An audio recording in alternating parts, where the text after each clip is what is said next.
Welcome to the Tech Egg. Don't get scrambled. Enjoy the video. In this video, I will show you how to make churros using an air fryer, an incredibly easy method for a classic treat. You'll be amazed at how quickly you can whip up these delightful snacks with minimal effort. We'll cover everything from preparing the simple dough to achieving that perfect golden crispness without deep frying. Get ready to enjoy warm, homemade churros in just a few steps. To start, combine 1 cup of water, 2 tablespoons of sugar, a pinch of salt, and 2 tablespoons of butter in a saucepan. Bring this mixture to a boil, then stir in 1 cup of all-purpose flour until a smooth dough ball forms. Remove from heat, let it cool slightly, then beat in 1 large egg until fully incorporated. This creates our perfect churro base.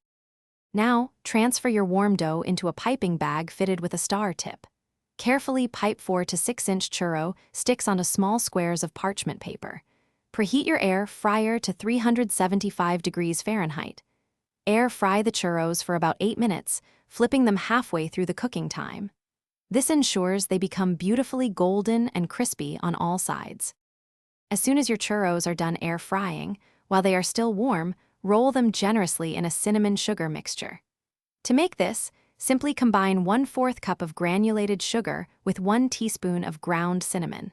Serve these delightful, crispy treats immediately with a side of warm chocolate sauce or dulce de leche for an extra special touch. Enjoy your homemade churros. Thanks for watching. Consider subscribing if I helped unscramble your problems.